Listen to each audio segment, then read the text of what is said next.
Muy buenas noches. La madrugada del domingo pasado, 7 jóvenes circulaban en una camioneta en Nuevo Laredo, allá en Tamaulipas. Venían de un antro.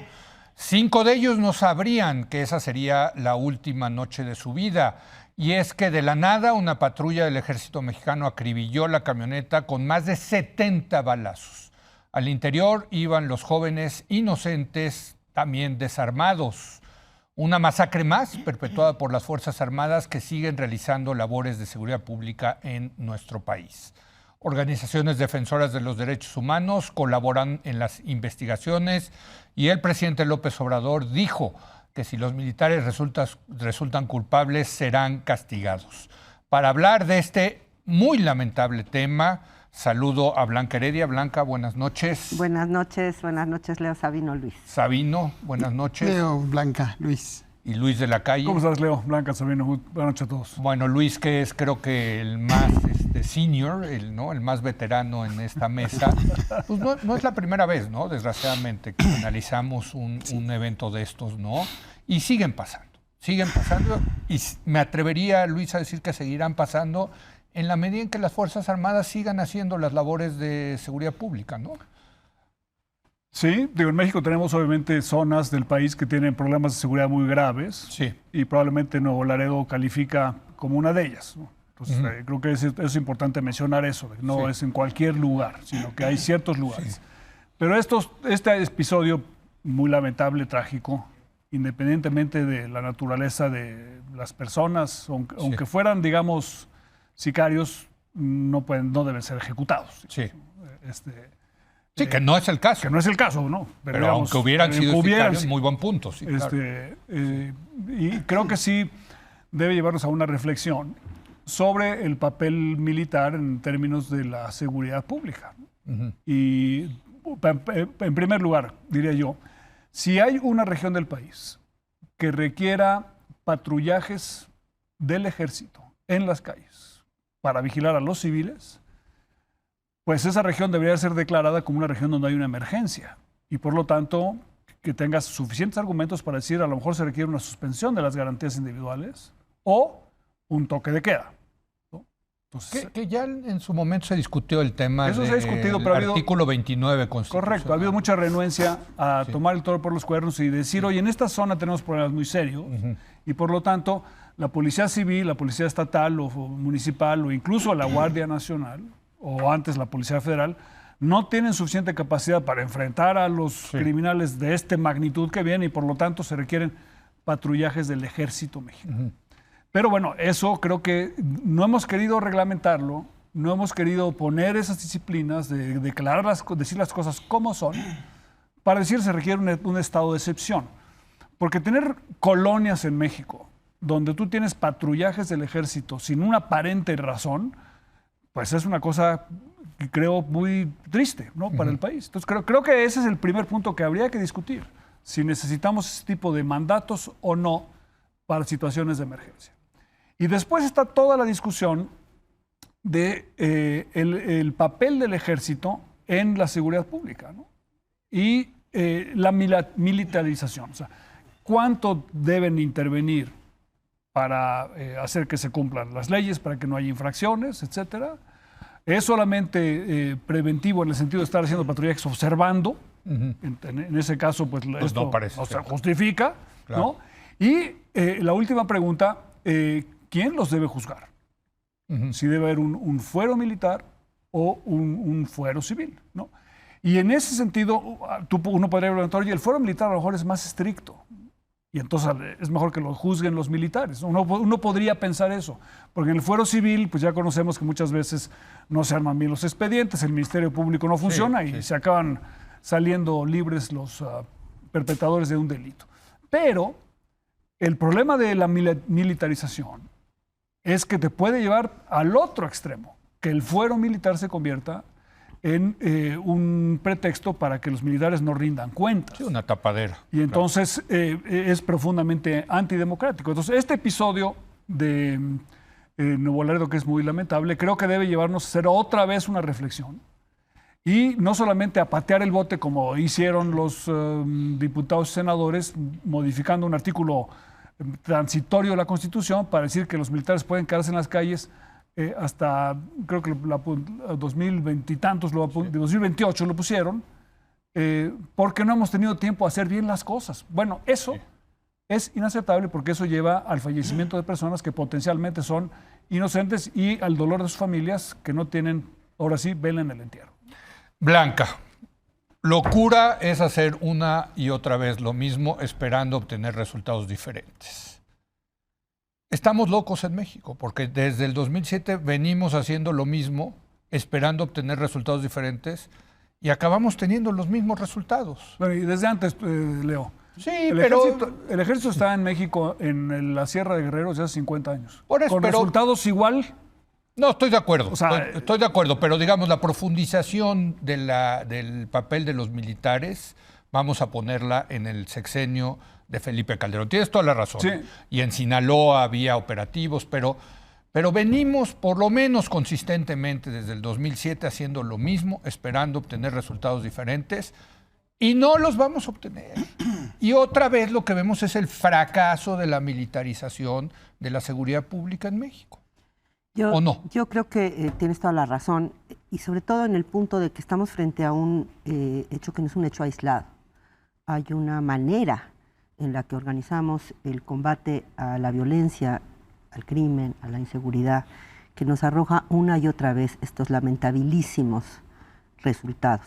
Lo decías al comienzo, 5 muertes, que son una tragedia, 5 muertes de jóvenes varones mexicanos, que como tantísimos otros chavos han muerto en México, muertes que son evitables. Y que no hay nada que nos indique, desafortunadamente, cuando menos hasta lo que sabemos de la reacción inicial de las autoridades frente a estos hechos del domingo pasado, pero tampoco de cómo han operado en esta administración y en las anteriores, que nos indique si se hará justicia, cómo se hará justicia. Y 2, cómo planean las autoridades que estos hechos no se repitan. Esto es lo que a mí me llena de, la verdad, de indignación, de tristeza y de una sensación también de impotencia. Vimos el domingo en la madrugada un ejemplo más, una muestra más de la indefensión en la que estamos en general los ciudadanos frente a una estrategia de seguridad que no es de este sexenio, viene de antes, pero se ha mantenido en este sexenio, que pues presenta severísimas limitaciones, ya se ha dicho mucho, pero vale la pena reiterarlo, encargándole al ejército cuya formación fundamental es, déjenme ponerlo así, ante la duda el disparo. Sí, claro, no matar. Y que es matar, que no es lo mismo que el entrenamiento y la función de los policías. Llevamos mucho tiempo encargándole a los militares que no están formados para ello, más allá de que llevamos ya años también de diferentes esfuerzos al interior del ejército, fuera del ejército, etcétera, de tratar de una formación distinta, sigue operando en automático esta idea de frente a la duda, frente al riesgo, que también uno entiende, los militares tampoco están en una situación fácil, ¿sí? Todavía, lo menciona Luis, y lo sabemos, con muchas lagunas en la parte, digamos, del andamiaje legal que les permite operar como fuerzas policiales en la práctica. ¿Sí? Agotamiento, sin duda, sí, porque tienen a su cargo un montonal de tareas, cada vez más tareas. Dicho lo anterior, hasta el momento, la reacción de las autoridades, Sedena, Presidencia de la República, Comisión Nacional de Derechos Humanos, a mí no me tranquiliza. No me tranquiliza como ciudadana. Es que no nos la Comisión de Derechos Humanos diciendo, espérense a ver que salga la información oficial. No, y haciéndole un llamado a organizaciones civiles a que no esparzan la desinformación. Eso es lo primero que dice la Comisión Nacional de Derechos Humanos, es que ya no frente a estos hechos. Entonces, es de broma la Comisión. Vivimos en un país en el que estamos indefensos frente al crimen, pero también frente a aquellos que están mandatados para combatirlo y protegernos. Y en particular, y esto es terrorífico, los varones jóvenes en México están expuestos a un nivel de violencia y a la probabilidad de muerte violenta que es equiparable a la de estar viviendo una guerra. ¿Sí? Sí. Estamos más del doble, de entre 15 y 24 años, los jóvenes varones en México, más probabilidades, 2 veces más probabilidades de sufrir una muerte violenta que en Norteamérica. Mucho más arriba ese número también que para América Latina. A ver, es la razón número uno, la causa número uno de muertes de jóvenes en México, es el asesinato. No son ningún tipo de enfermedad, no, es el asesinato. Sabino. Sí, mira, me parece un tema muy doloroso, muy dramático. Cuando te metes a revisar las noticias, las periciales que publicó el diario El País, Sí. hace unas horas, todo lo que apareció a mí me deja con un gran desazón, porque en el fondo pensaba hoy en la mañana qué es lo que nos está pasando, qué es lo que vimos el domingo en Nuevo Laredo. Dos jóvenes mexicanos, uno murió y el otro fue el causante de la muerte, que podrían ser socios, compañeros de universidad, que deberían estar haciendo otras cosas, que deberían estar jugando fútbol, que deberían estar viviendo otra vida. Uno es un soldado persiguiendo narcotraficantes y el otro era un chavo que estaba ahí, que fue asesinado por un soldado. O sea, si desnudas de roles a ese par de jóvenes, lo que estamos haciendo con nuestra juventud en términos sociales, generacionales, es dramático, es un absurdo. O sea, regresar a los básicos, decir, ¿por qué si no hay una guerra en sí misma contra otra potencia, como le están viviendo los ucranianos, como le están viviendo otras sociedades? ¿Por qué nuestro país está teniendo a sus jóvenes en ese rol tan dramático? ¿Por qué tienes hoy el drama de las familias de las personas asesinadas, pero el drama también de las familias de esos militares que no van a volver a ver la luz del día a sus hijos? No sabemos. Es un drama como sea. Sí. Sea cual sea el resultado. Sí, matar es un drama. Claro. Entonces, llevar esto a la reflexión, porque efectivamente yo quiero retomar lo que tú estás diciendo. Estamos haciendo las cosas de la misma manera. En este proceso de militarización diagonal criminalización, una de las cosas que más me irritaron de revisar las notas, no sé si ustedes lo compartan el día de ayer, esta idea un poco de ex ante legitimar la acción del ejército, criminalizando a los jóvenes, convirtiéndolos... O sea, como decía hace un segundo Blanca, si tú eres un joven en México y mueres asesinado por una bala en medio de donde sea, a manos de un militar, se presume que eres narcotraficante, o el entorno te quiere hacer narcotraficante, o te presentan grabaciones y entonces el contexto cambia. Aquí no hay nada. O sea, lo que acabo de ver, yo no estoy viendo los hechos en un expediente judicial y me exculpo porque lo único que tengo son las notas de prensa.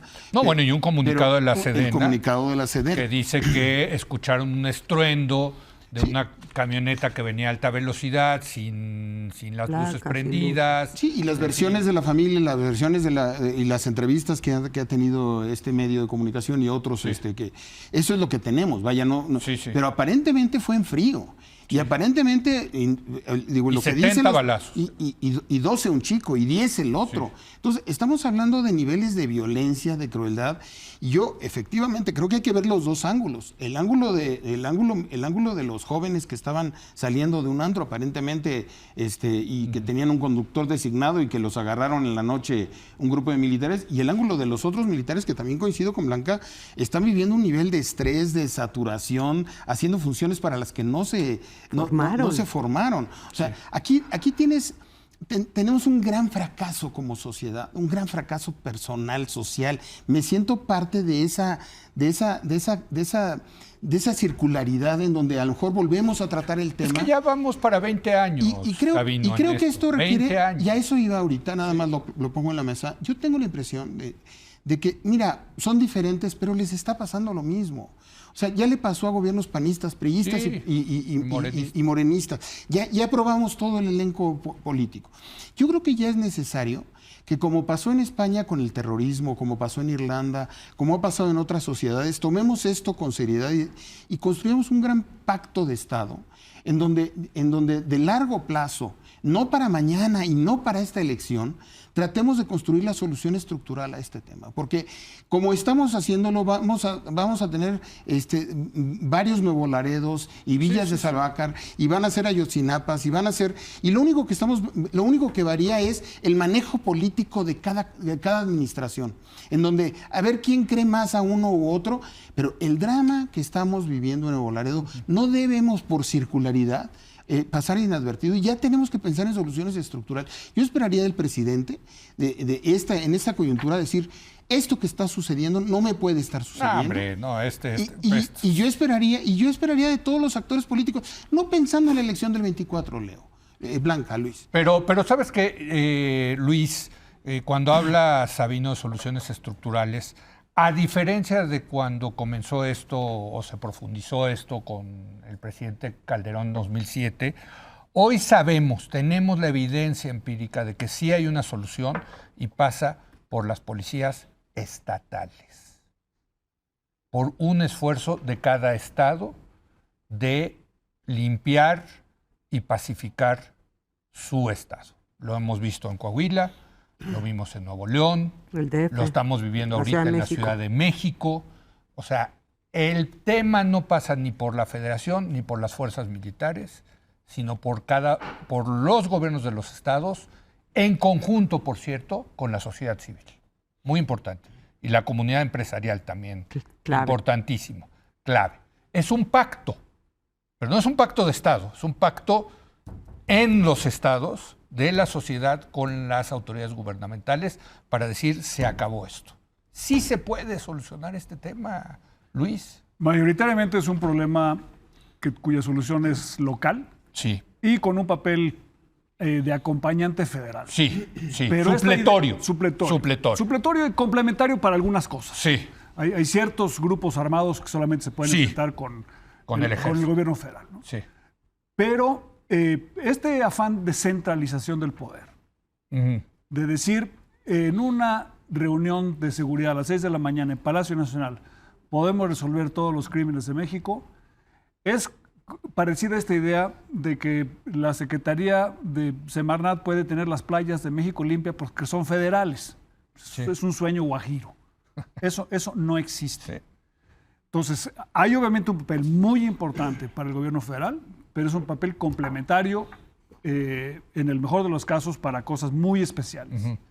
Y lo que se requiere es trabajar en la formación de policías en los 3 ámbitos. En el ámbito municipal, en el ámbito estatal, en el ámbito federal.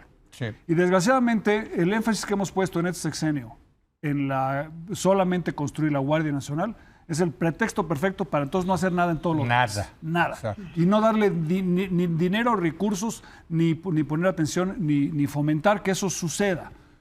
Y además hay un esfuerzo centralista muy importante. También se ha abandonado. O sea, no solamente estamos igual como hace 20 años, Leo. Creo que hemos dado pasos para atrás. Sí. O sea, la Comisión de Derechos Humanos es un ejemplo clarísimo. Clarísimo. La Comisión de Derechos Humanos hoy es mucho menos eficaz, tiene mucho menos credibilidad y mucho menos autoridad moral que todas las otras que hemos tenido antes. Sí. Se hizo un gran esfuerzo en los últimos años para que hubiera una Fiscalía General de la República autónoma, que tuviera recursos, y desgraciadamente hoy en día no hemos visto que esa fiscalía funcione. Y tampoco hemos visto, con algunas excepciones, en la mayoría de los estados, tampoco hemos visto la mejora, la profesionalización de los ministerios públicos, porque sin ministerios públicos que funcionen, es muy difícil dilucidar estas cosas, tener juicios orales, donde pudiéramos escuchar a las partes quién tuvo, y entonces tratar de encontrar la verdad jurídica o la verdad histórica con un poquito de mayor precisión. Y tampoco hemos mejorado en otro tema que es de una importancia mayúscula, que es en el manejo de las cárceles. Es que es toda la cadena. Es toda la cadena. Policía, fiscales, toda la cadena. Jueces y cárceles. Pero todo eso requiere esfuerzos locales muy importantes, complementados con la federación y no al revés. Es decir, no, el presidente de la República dice que él se va a encargar de la seguridad del país y en reuniones de media hora en la mañana van a hacer. Pues eso no funciona. Entonces, lo que hay que hacer es tener un gran pacto político de reforma de la estructura del gobierno mexicano. Y eso implica, vas a pensar que soy disco rayado, la reforma del impuesto predial. Sí, no, totalmente. Porque mientras no tengamos la responsabilidad de gobernadores y presidentes municipales de conseguir sus recursos propios para responder a las necesidades de los ciudadanos, todo lo demás que hagamos va a resultar en lo que estamos viendo hoy en día. Te vuelves a tropezar con la misma piedra después. Entonces, la reforma tributaria que requiere el país es una reforma en el fondo política, de organización política, donde descentralizas para tener mejor gobierno en todo el país, y va un poquito en contra de esta, digamos, fuerza centrípeta que inició, por cierto, Enrique Peña Nieto, que tenía una agenda centralizadora y que ha exacerbado el gobierno del presidente López. Totalmente. ¿Sabes cuánto, Blanca, gana un policía estatal en Coahuila? No me acuerdo si 30 o 35 mil pesos. Y además una serie de prestaciones, seguros, educación para sus hijos, en fin. Esta idea también la implementaron con la Fuerza Civil en Nuevo León. En fin, es dignificar a esas policías, hacerlas profesionales, y ha funcionado, pero sí pasa por un tema de recursos, como dice Luis, ¿no? Sí, sin duda pasa por un tema de recursos. Pero también, los recursos se han ido a las Fuerzas Armadas. Sí. Pasa por un tema de recursos y estoy totalmente de acuerdo en que una reforma del predial fuera fundamental para replantear toda la relación entre ciudadanos y autoridades locales, ¿sí? Habría muchísimo más interés de la ciudadanía en exigir rendición de cuentas, los gobiernos estatales. Y el problema que estamos viviendo en México, de centralización, que como bien apuntas, arranca con Peña Nieto en muchos ámbitos, no nada más en este, tiene también que ver con gobiernos estatales que en muchas ocasiones han sido omisos porque no cuentan con las capacidades, no les interesa, prefieren, digamos, darle la vuelta al bulto, que se ocupe la autoridad federal, no han contado con los apoyos de parte de sus sociedades. La verdad es que, estando de acuerdo contigo, tenemos algunos casos de éxito. Sí, centralmente Nuevo León, Coahuila, Ciudad de México, son todavía las excepciones. Tendríamos que entender mejor cuáles son las condiciones que hacen posible esas reformas a nivel local, esas acciones a nivel local, porque hoy por hoy parece que toda la estructura de incentivos, déjenme usar esa expresión, todo conspira en contra de que los gobiernos estatales, porque no es nada más de que pues ahí está la solución, ¿por qué no se ha adoptado? Pues justamente esa es la pregunta, ¿sí? Tenemos a la mayoría de las entidades federativas sin capacidad para hacerlo. Sabemos, por ejemplo, que una pieza clave, tú lo mencionabas, son los empresariados locales. 100% son fundamentales en estos esfuerzos. Lo vimos, conozco un poco más el caso de Nuevo León, fueron absolutamente centrales en la creación de Fuerza Ciudadana y en el establecimiento de un nuevo esquema de seguridad. Sin eso, pues por ejemplo, los intentos en Michoacán no han fructificado, en el mismo Juárez y Chihuahua no fructificaron. Entonces tenemos que entender mejor cuáles son esas condiciones. Y terminaría diciendo, dicho lo anterior, yo todavía, desde la indignación y tristeza que me produce lo ocurrido el domingo para esas familias, para esos jóvenes, ¿sí?, me pregunto, ¿qué necesitamos para dejar de estar así, seguir haciendo lo mismo? Es que ya cada vez, incluso me sorprendió, después de esta tragedia, parece que ya estamos vacunados contra la tragedia. Entonces ya hoy aparecen el tema, pero ya cada vez menos aparece el tema, porque rapidito ya tenemos otra noticia que se la come. Desaparece. Entonces, ¿qué necesitaría pasar en México para que este tipo de hechos lamentables no siguieran ocurriendo? No como hechos aislados, porque desafortunadamente esto no es que ocurrió, ay, es una cosa excepcional, ¿no? No. Es una cosa recurrente que además nos puede pasar a cualquiera, en particular si eres varón en México y estás entre 15 y 24 años. En un punto estratégico que es Nuevo Laredo. Exacto. Porque En el norte del el país. 40% del comercio exterior de México. Y en un día estratégico en donde se anuncia una de las inversiones más importantes en el norte del país. O sea, imagínense el mensaje que mandamos el día que vamos a traer una inversión tan importante a Monterrey, señalando que a unos kilómetros en la frontera está sucediendo esto. Bueno, y en Acapulco, a pocos kilómetros de las canchas de tenis donde está jugándose la vida. También. 4 cuerpos. Por cierto, por Nuevo Laredo van a pasar los coches de Tesla. Digo, o sea, cuando se exporten van a pasar por ahí. El reto que manda esto. Sí. Pero déjame regresar un poco a lo que mencionaste y que lo hemos platicado varias veces. Sí. Es que el enfoque de seguridad pública que se ha planteado en los últimos 20 años ha estado orientado hacia el estado de fuerza. Sí. El alcalde, el gobernador y el presidente de la República tienen los incentivos para preocuparse en el corto plazo por uniformar policía, tener patrullas, ponerles rifles, y eso es como el antídoto inmediato para una seguridad pública de corto plazo. Hay que trabajar toda la cadena de justicia y de seguridad. Creo que la idea amplia de hacer una gran reforma de justicia y a la fiscalía la tuvimos intuitivamente, pero hicimos un galimatías judicial. Hemos construido los juicios orales, la fiscalía, que fueron temas bien intencionados, no fueron prácticos y no logramos cuajar realmente un sistema de justicia como el que necesitamos de corto plazo. Yo creo que la parte policíaca, que es una parte que hay que discutir con nuevas voces, porque además ya estamos muy aquilosados en esta discusión, llevamos 25 años oyendo a los mismos expertos, a los mismos especialistas y a los mismos políticos, y hay una nueva generación de políticos y les está pasando lo mismo. Creo que el enfoque, desde mi punto de vista, de manera muy respetuosa a los expertos, creo que nadie puede tener 32 policías estatales que abarquen el tamaño del territorio nacional de la noche a la mañana. Lo has dicho más bien por ciudades. Son policías metropolitanas, sí, en donde podemos enfocar, y lo ha demostrado tanto Monterrey como la Ciudad de México. Los lugares que hemos sido exitosos no han sido estatales, han sido metropolitanos. Se pueden construir grandes esfuerzos metropolitanos de seguridad, con mandos serios, y lo estamos viendo en la Ciudad de México. La eficacia de policías en donde se respira un ambiente distinto al de otras comunidades. Sí. El de Nuevo León de Fuerza Ciudadana fue un claro ejemplo. Este esfuerzo metropolitano a la seguridad pública, pero sobre todo trasladar eso a la parte judicial, a la parte de investigación. Porque si esto no lo judicializamos, claro, no vamos a poder sacar al ejército de las calles nunca.